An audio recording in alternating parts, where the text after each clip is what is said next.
विक्रांत, ऐसा कब तक चलेगा?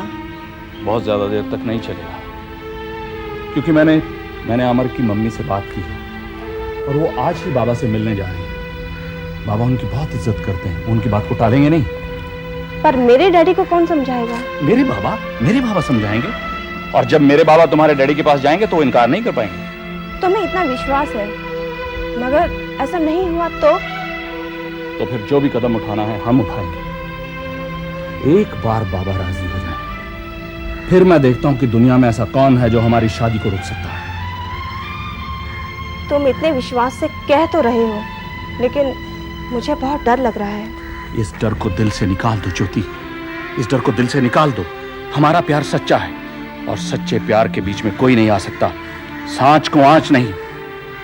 मैं देखता हूं हमें कौन जुदा कर सकता है।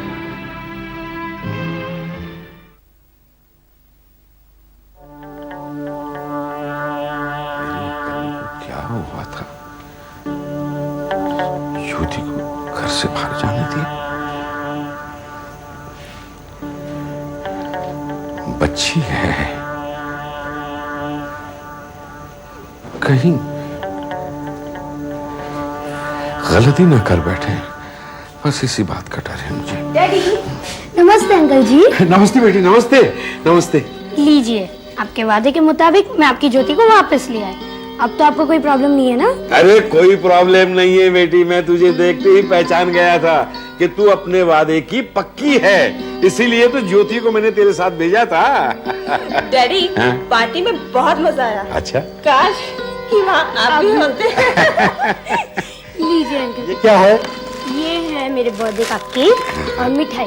मुंह मीठा कीजिए। हैप्पी बर्थडे टू यू बेटी। Thank you uncle. मुद्दल के साथ तो तू जिए ही, हाँ? लेकिन मेरे आशीर्वाद है कि सूद के साथ जीने का भी जीवन तुझे मिले।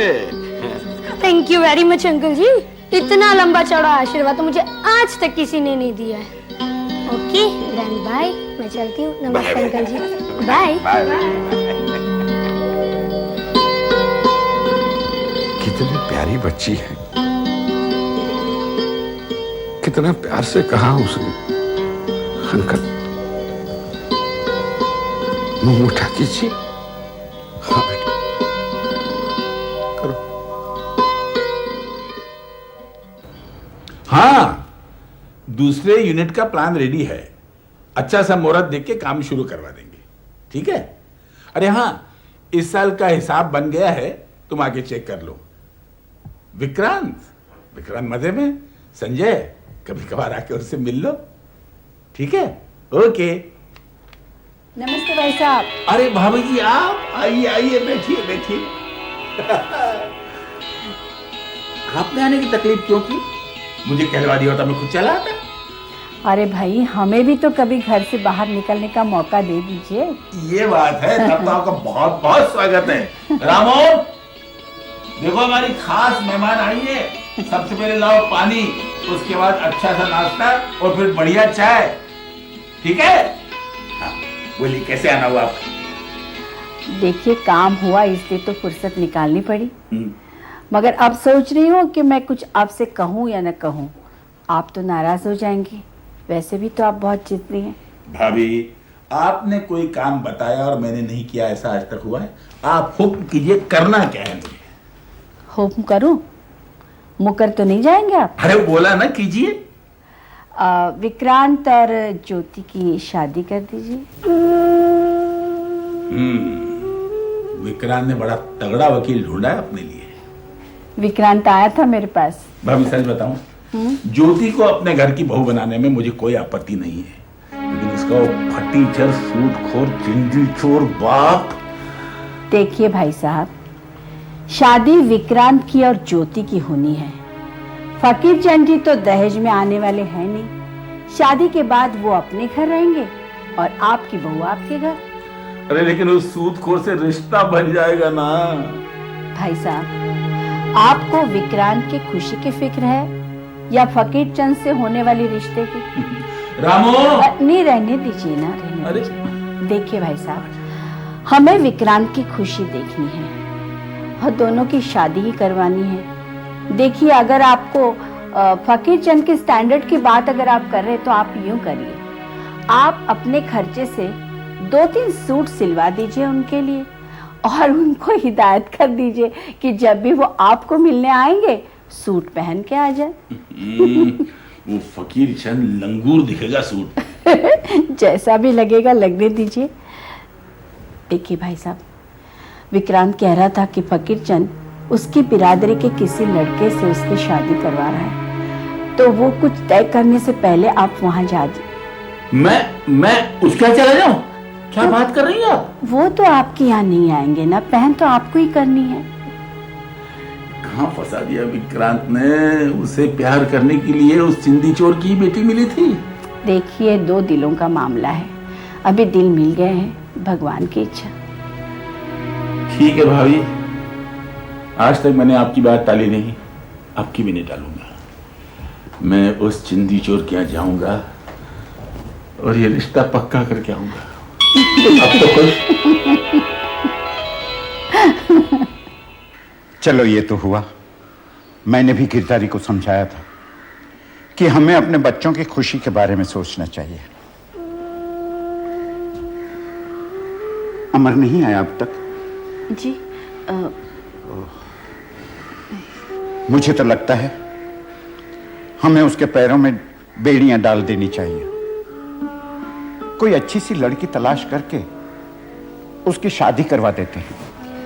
विक्रांत की शादी हो जाएगी तो उसका भी तो दिल बदलेगा, दोनों पक्के दोस्त हैं ना। हाँ, जैसे खरबूजे को देखकर खरबूजा रंग बदलता है, लेकिन मुझे ऐसा नहीं लगता। अगर विक्रांत को देखकर अमर बदलता तो क्या हमें उसे इतना समझाना पड़ता? देखो, कोई असर है उस पर? अभी भी साहबजादे नदारद हैं। ओफो, आज ही तो उसने काम संभाला है, धीरे धीरे जिम्मेदारियां बढ़ जाएगी तो लाइन पे आ जाएगा। हाँ, उम्मीदों पे दुनिया कायम है, हमें भी अपनी उम्मीदों पे कायम रहना चाहिए। हाँ, let us hope for the best. इसके सिवा हम कर ही क्या सकते हैं? हाँ, हम और कर भी कह सकते हैं। अरे हाँ, मैं तुझे बताना भूल ही गया। संजय का फोन आया था, वो कल हमारे ऑफिस आ रहा है। मुझे किसी काम से बाहर जाना, इसलिए ऑफिस आने में मुझे देर होगी। तू सब संभाल लेना। जी, मैं सब संभाल लूंगा, लेकिन आप कहाँ जा रहे हैं? ये भी मैं तुझे बताना भूल गया। मैंने तेरे लिए एक लड़की पसंद की है। हाँ, उससे तेरा रिश्ता तय करने मुझे जाना है। लड़की?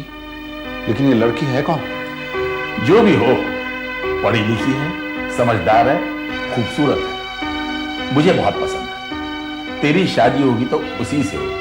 तो ये घर के नौकरों के हाथ का खाना खा के मैं तो तंग आ चुका हूं। लेकिन बाबा, मुझे कुछ नहीं सुनना। अरे भाई, मेरे पसंद की कोई कीमत है या नहीं है? हाँ? मैंने फैसला कर लिया है, तेरी शादी वहीं होगी जहां मैं चाहूंगा। ओके? लेकिन बाबा, गुड नाइट।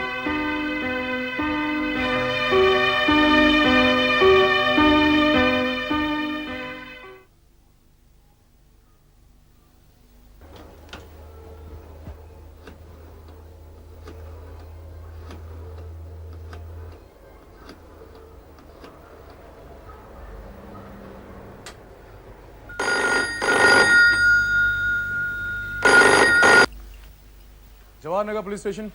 मैं सब इंस्पेक्टर पावर बोल रहा हूँ। हाँ पावर, बोलो, क्या रिपोर्ट है? सर, निशा ने अपने बयान में जिस बड़ी कार का जिक्र किया था वो मेरे हिसाब से टाटा सुमो ही होनी चाहिए, और उसने लड़के का जो हुलिया बताया था उसी तरह का एक लड़का को मैंने अभी अभी सिल्वर कलर की टाटा सुमो से उतरकर सिगरेट खरीदते हुए देखा है। मैंने गाड़ी का नंबर भी नोट कर लिया है। गाड़ी का नंबर है MH02659। गुड पावर, अच्छा किया। इससे हमें तफ्तीश में मदद मिलेगी। बंडिया की हालत कैसी है? वो रिकवर कर रहा है सर, कल उससे पूछताछ की जा सकती है। पवार, उस बंडिया पर कड़ी निगरानी रखो, वो बहुत खतरनाक है। उसकी निगरानी में कोई भी ढील नहीं होनी चाहिए, ठीक है? Yes sir.